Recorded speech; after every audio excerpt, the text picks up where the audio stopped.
Hello, नमस्ते, नमस्कार, जय हिंद मेरे प्यारे विद्यार्थियों। कैसे हैं आप लोग? उम्मीद करते हैं कि मस्त होंगे और अपनी बोर्ड की तैयारी करते होंगे आज के लिए।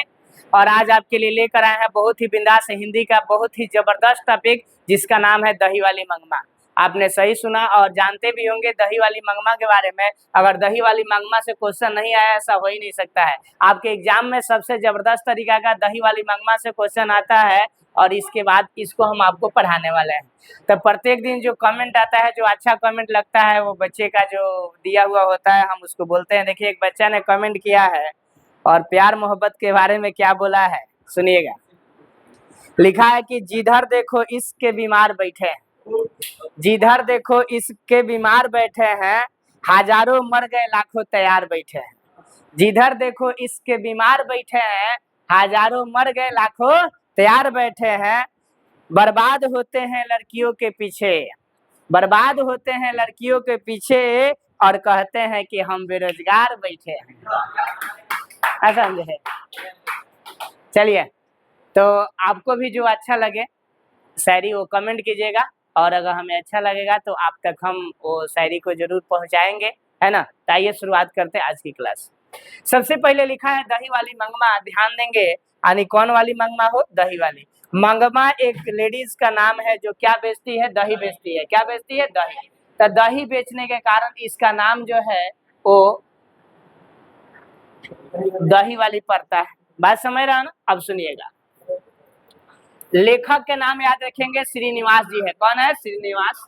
कर्नाटक के कोलार में 6 जून 1891 को इनका जन्म हुआ था और 6 जून 1986 को मृत्यु हुआ। पूरा नाम मास्ती वेंकटेश अयंगार। इससे कोई मतलब नहीं है, आप ये श्रीनिवास से याद रखेंगे, ठीक है।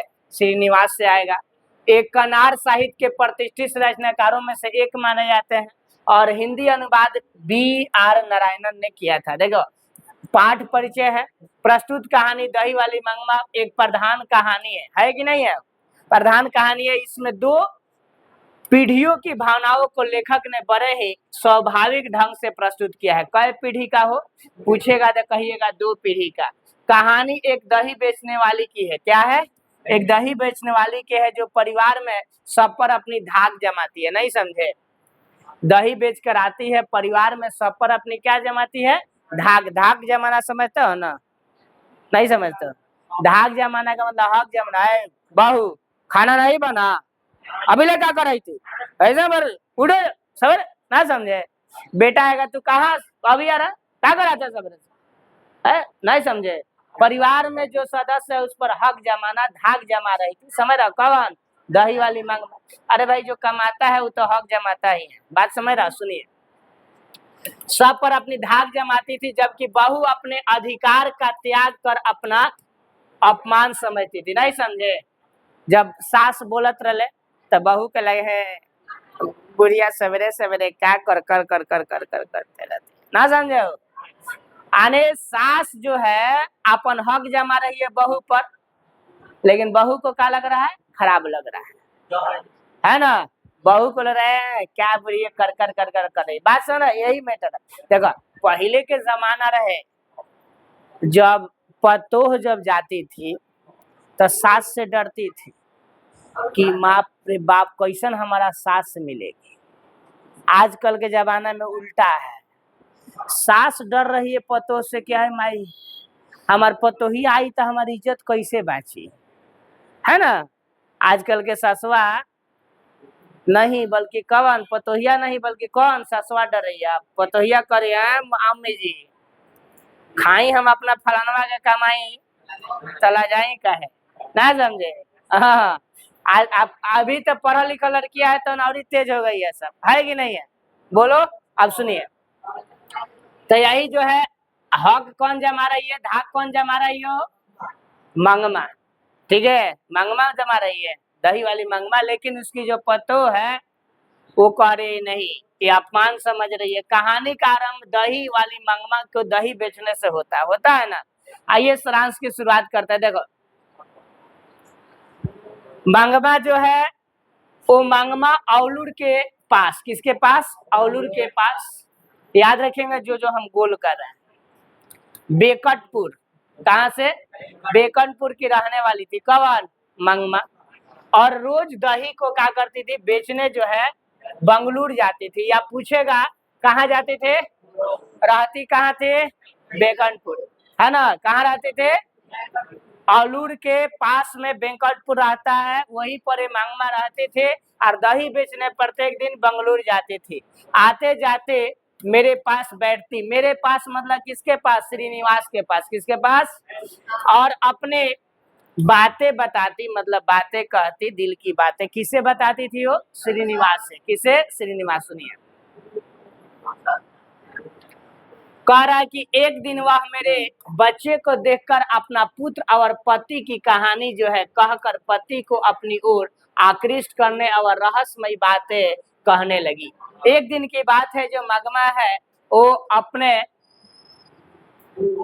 पति और अपना पुत्र की बात बताने लगती है। किसको देख करके, लेखक के बेटा को देखकर। किसके, देखो लिखा है ना, एक दिन वह मेरे बच्चों को देखकर, यानी लेखक के बच्चा को देखकर अपना पुत्र यानी अपना बेटा और अपने पति की एक कहानी बताने लगती है। कौन बताने लगती है, बोलो हीरो, मंगमा। ठीक है, पति को अपनी ओर आकृष्ट यानी खींचने की बात करती है, एक रहस्यमयी बातें कहने लगती है। आदमी को अपने बस में रखने का 3-4 अपना भावपूर्ण गुण भी बताया कि किस तरीका का आदमी को अपने बस में रखा जाता है ना। ये बातें जो है बताती है।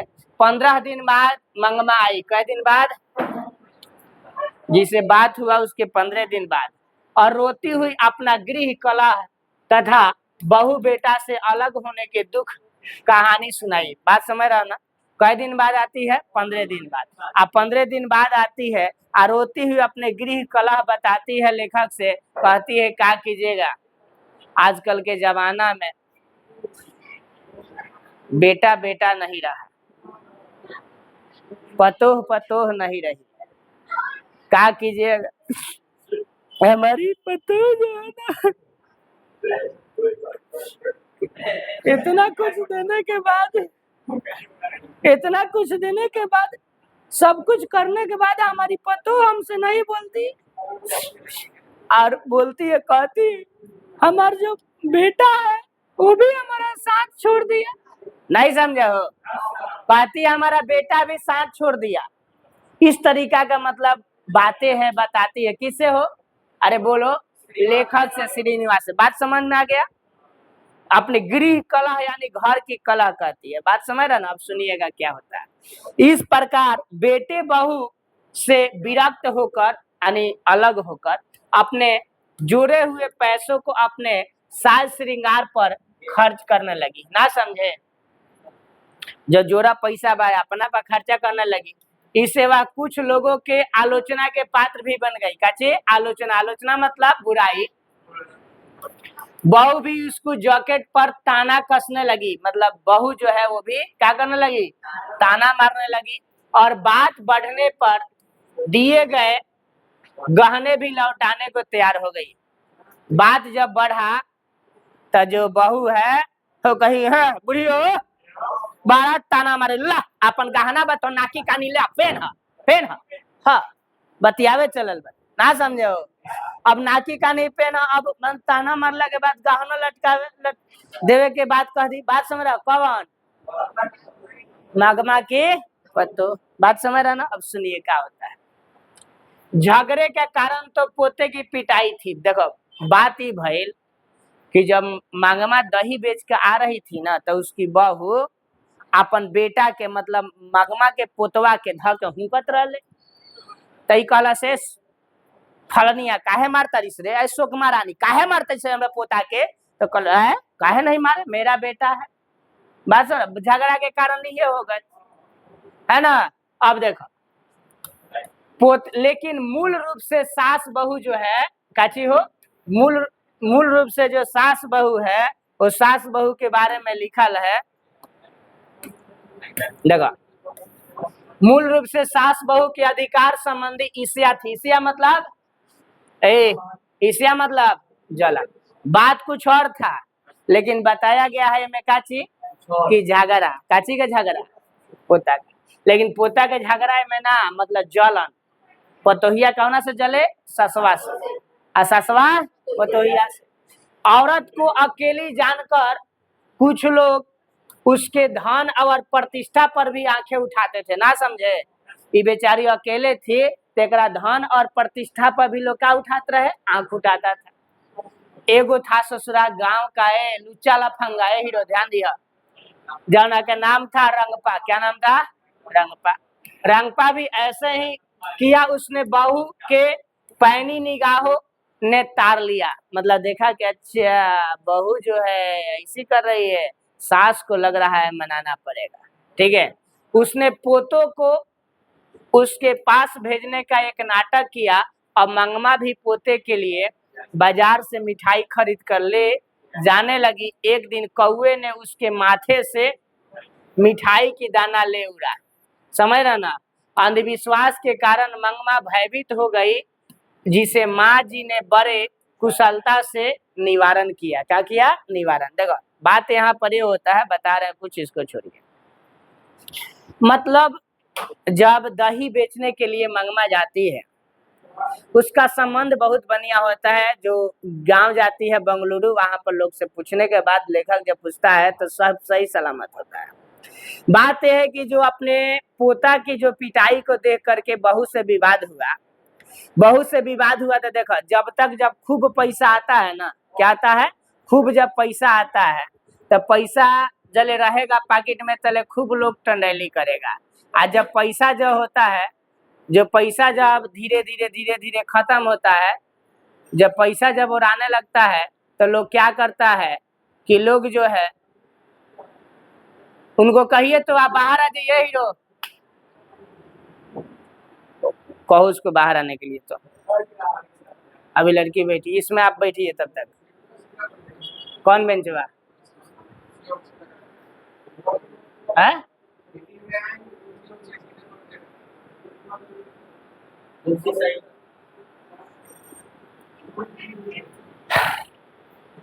ध्यान दीजिएगा, बात यहाँ पर यह है कि बुआ लिखा गया है कि अंधविश्वास, यहाँ पर जब बहू जो अपने सास को मनाने के लिए अब सोचती है, जो रंगपा है ना, गांव का लुच्चा लफंगा है, उसकी पैनी नजर, तिरछी नजर किस पर पड़ती है? उसकी पैनी, उसकी तिरछी नजर जो है किस पर पड़ती है? मंगमा के बहू पर नहीं, दही बेचने वाली मंगमा पर। वो सोचता है कि हम क्या करें कि इसको अगर हम सास और पतोह में झगड़ा हुआ है तो हम अगर इसको मना लेंगे, मनाने के बाद होगा क्या कि आसानी से हम क्या करेंगे कि जो पैसा वैसा है वो सारा पैसा हम मांगेंगे तो ये क्या करेगी, हमें दे देगी।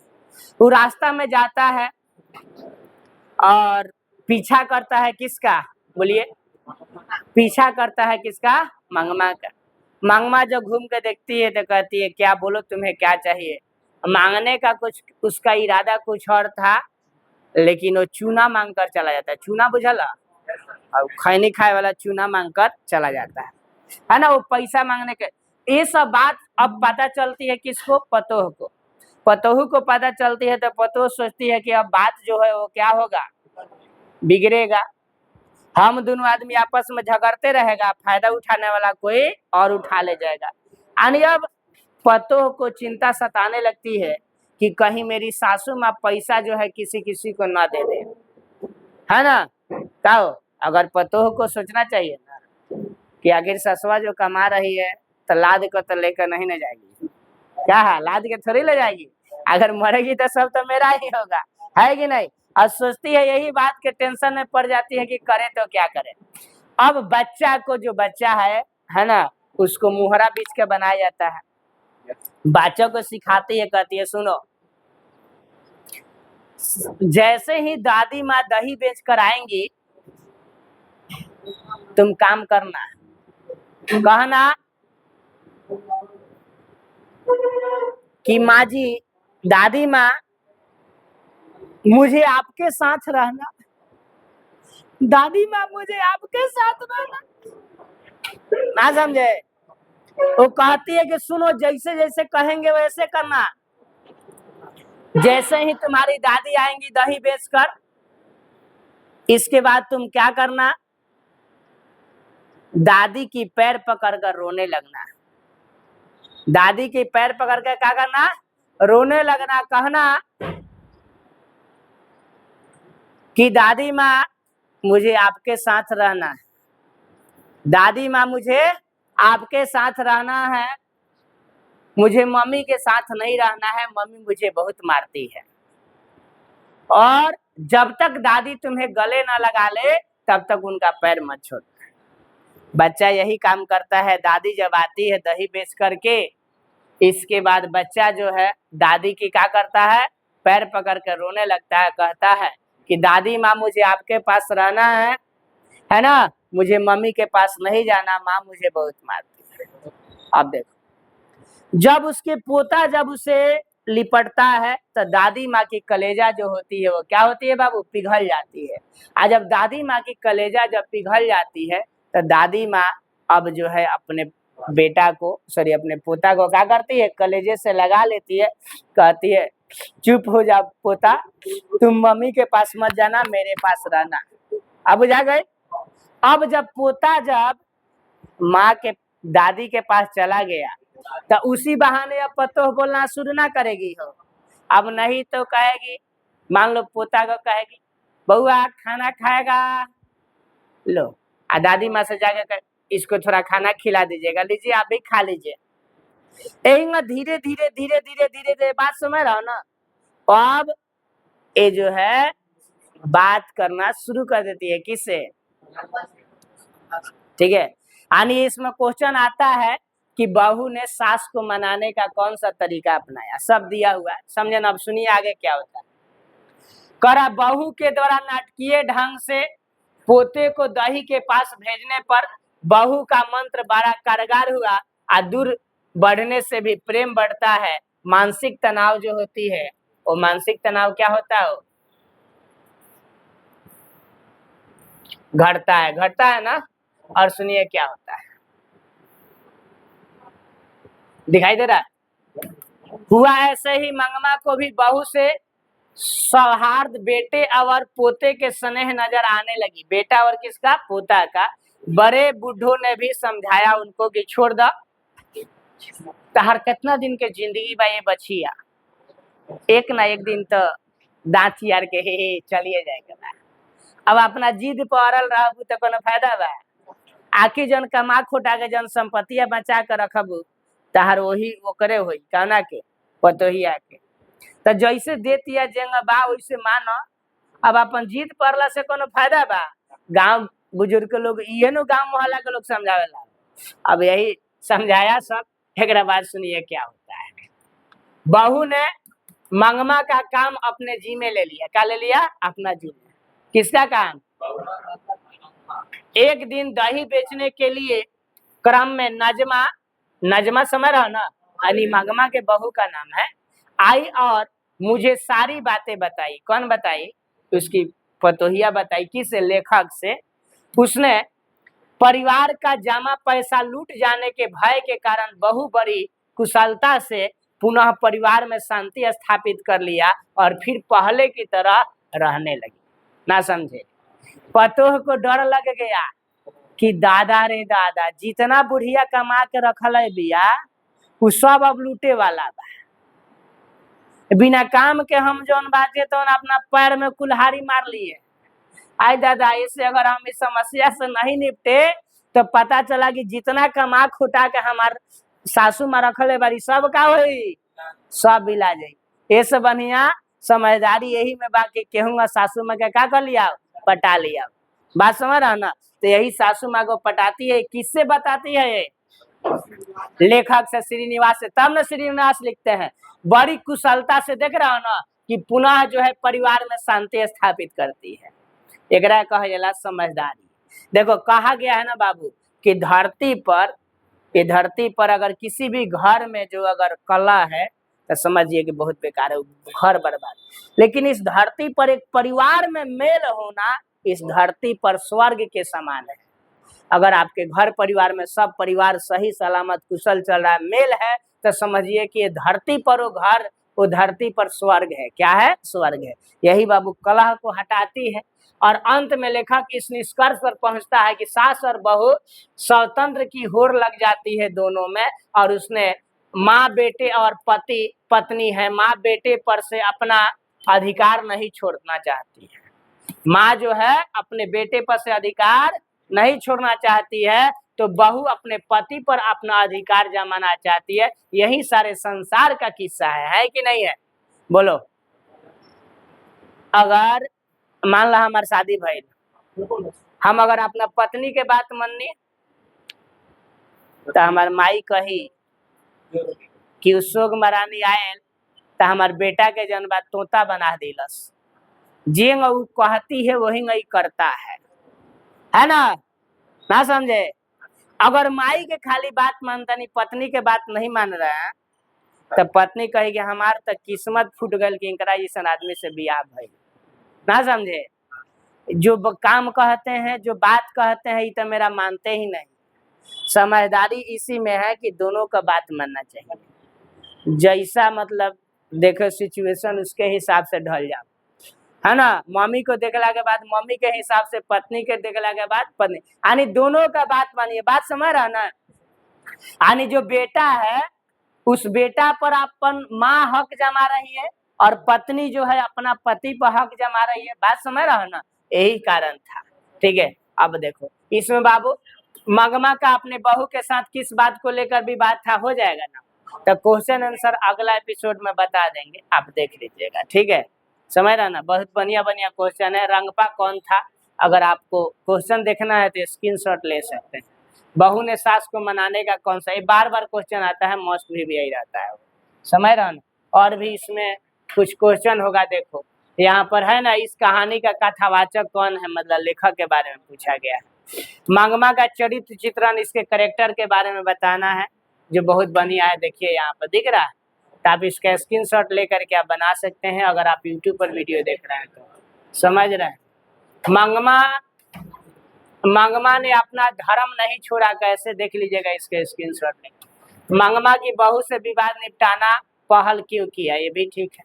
मंगमा अपने बेटे बहू से अलग क्यों हो गई, देख रहा हो ना, सब दिया हुआ है। कथावाचक ने सारा बहू की उपमा किससे दिया है, ये भी देख लेना। ठीक ठाक क्वेश्चन है। इस कहानी में क्या शिक्षा मिलती है?